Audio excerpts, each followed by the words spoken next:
Hi, everyone. Hello. So, before I actually start, I'm going to ask you to guess what my talk is about just from reading that title. So you can ask me any questions. Mountains. So, mountain, yes. Which one? Everest. Not Everest. Yes, Mont Blanc. So I'm going to talk about Mont Blanc, which peaks at 4,810 meters, making it the highest peak in the Alps. So everyone's heard that Mont Blanc is quite dangerous, right? Yes. In fact, between 5 and 10 people lose their life every year there. Happy not to start with, sorry. And yet it is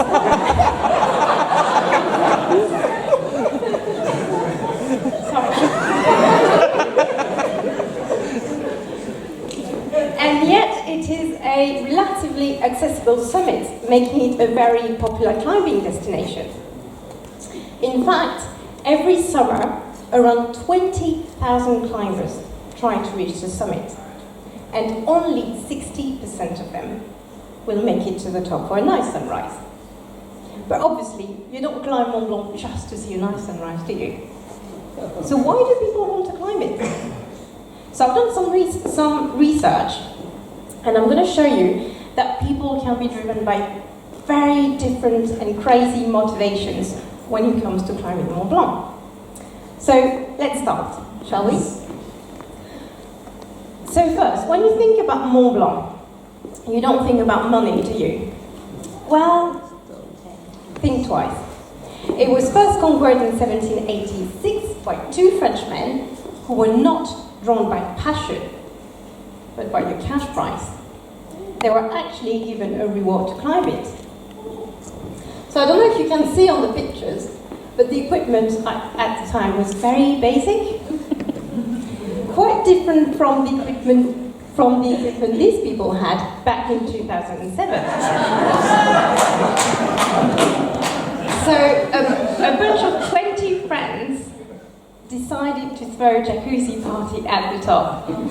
And every one of them had to carry 20 kilos of equipment, plus wine and beer, obviously. But for the craziest thing to bring at the top, I think the prize should go to a British guy. I know, very surprising.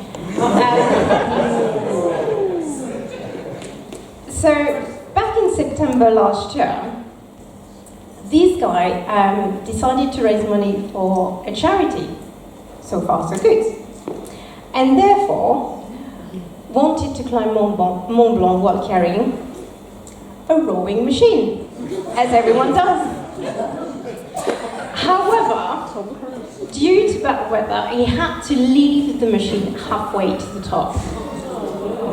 Not only did he leave the machine there, but he came back to the UK without it. You cannot imagine the anger of French people. I mean, Brexit was bad enough for your reputation, but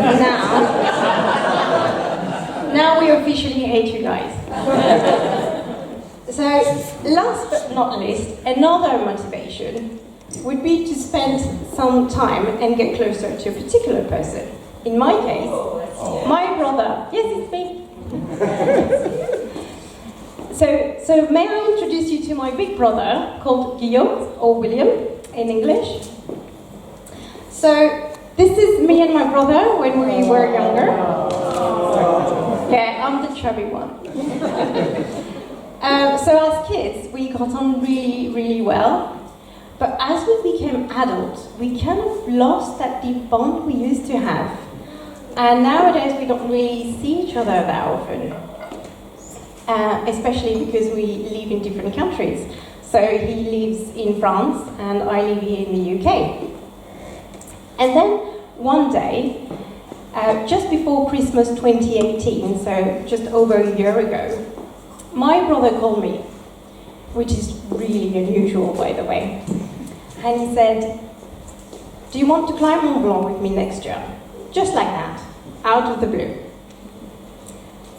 And just like that, out of the blue, I agreed to join him. I don't know what I was thinking at the time.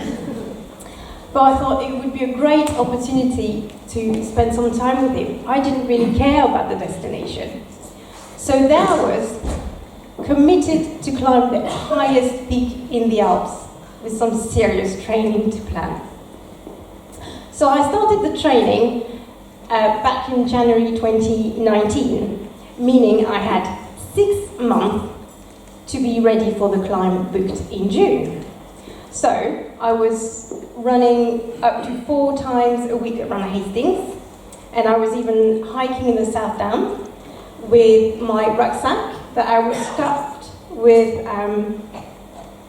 a few stones and pebbles to reach 11 kilos.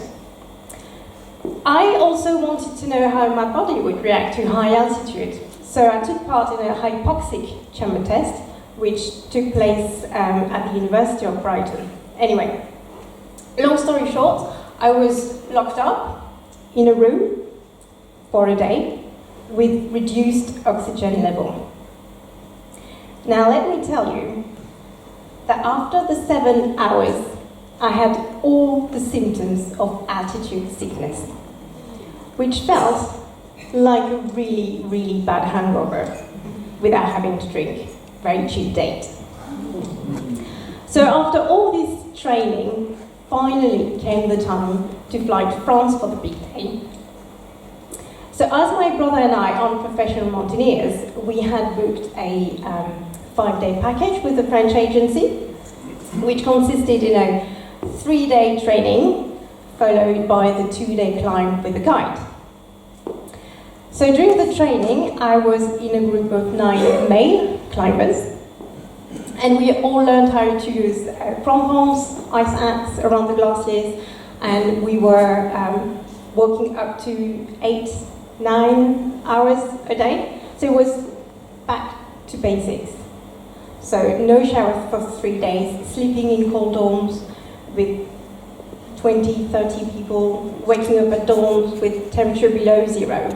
But because we were in France, the food was just amazing.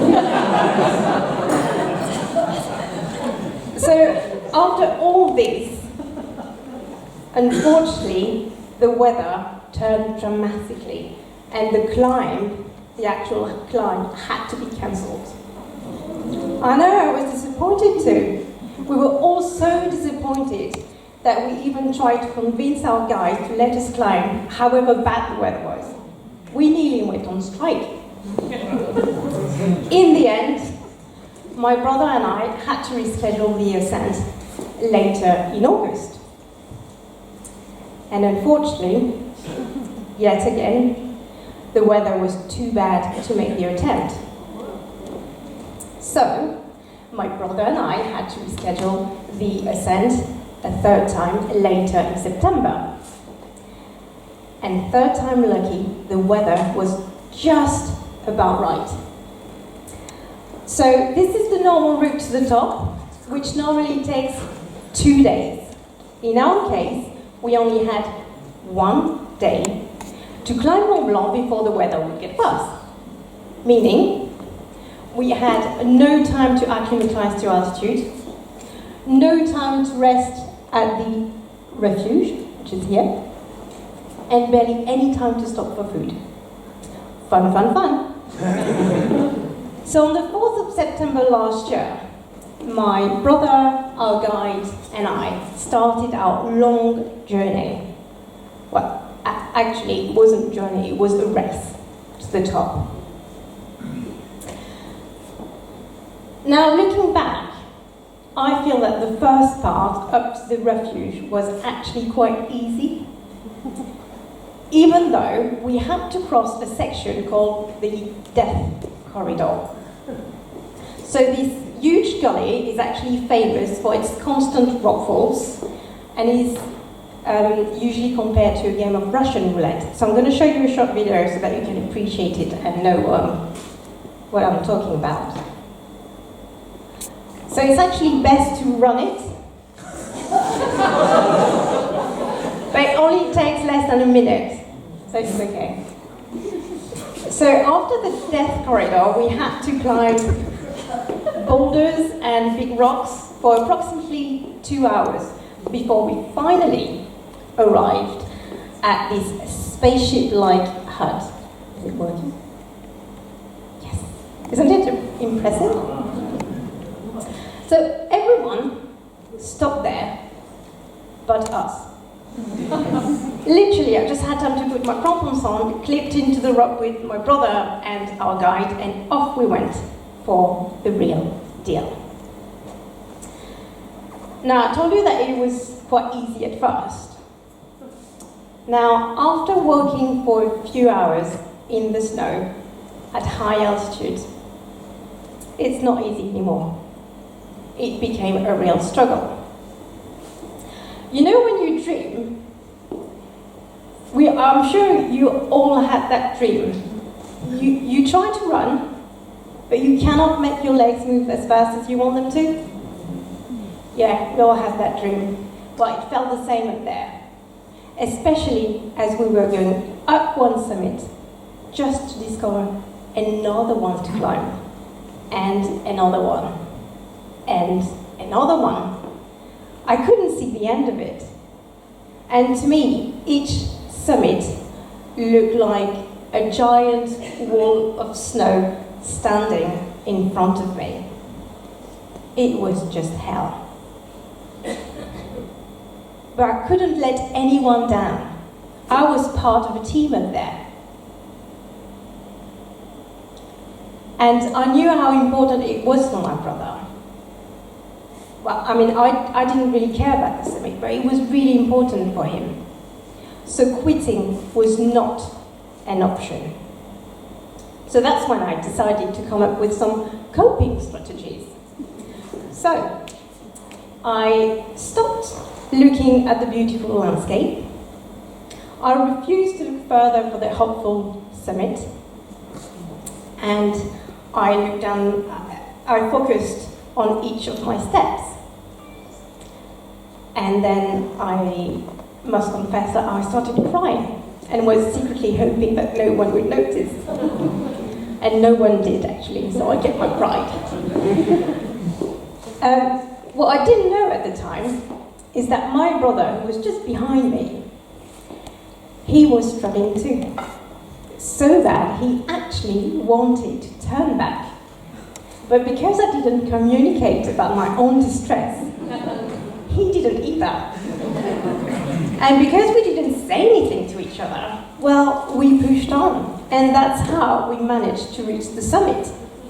So unlike everything you've been told, no communication is the key to success.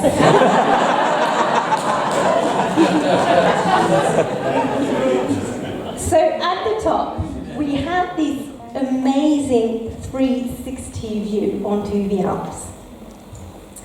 Now, the irony is that you spend 6 months, well, in my case, 8. So I spent 8 months training for a 10-minute selfie break at the top. That's the reality of it. It's actually too cold up there to stay any longer. So, after a few selfies, we started our race back to the hut to make it on time for dinner. Now, I must admit, I was so tired, I actually don't remember much of the descent. The only thing I do remember, though, is that we all stopped for a wee. I'm sure you're happy to hear. So I was about to remove my harness to find a place where I could not be seen, when the guy turned and said, "No, we haven't got time, just do here now." Okay then. So there I was, facing the summit, turning my back to a sheer drop, with my brother on my left, the guide on my right, just a meter away from me, all roped up.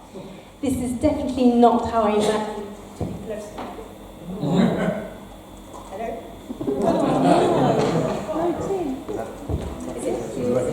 Do this one.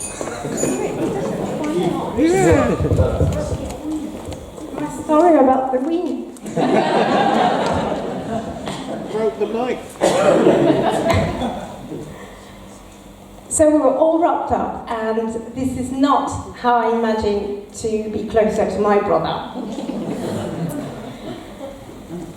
So after this eventful 11-hour journey, we finally arrived at the refuge.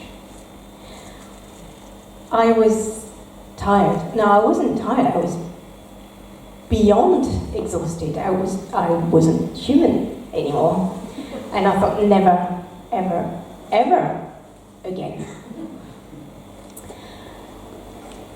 The next day, it was once again a race back to town to make it on time to catch a train. So once we'd made it, our guide gave us a certificate of achievement, and we bought a Mont Blanc t-shirt. Now it's funny because my brother framed his certificate, and mine is just hidden in a drawer next to my t-shirt. And I've realized that I've never worn that t-shirt. So I brought it here, and I thought I could try it on tonight for the very first time. Yeah, so bear with me.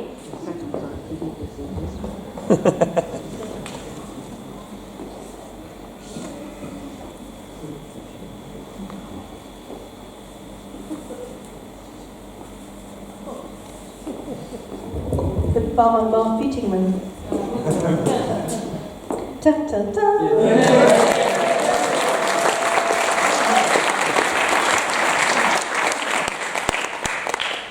I'm actually not a big fan of the collar. That's why I've never worn it. I feel lucky not to have the t-shirt, but to be amongst the 60% of starters to have climbed Mont Blanc. But to be honest, sharing my story with you tonight and standing in front of you feels way more terrifying and challenging than climbing Mont Blanc in just one day. I'm just going to add something to finish with. During these 8 amazing months, I've achieved something really important, which is actually reconnecting with my brother. And it has definitely changed our relationship. And now we're even thinking of our next challenge. And hopefully this time I'll get to choose.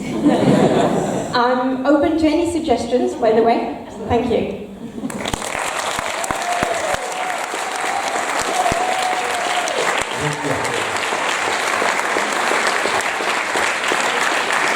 Thank you.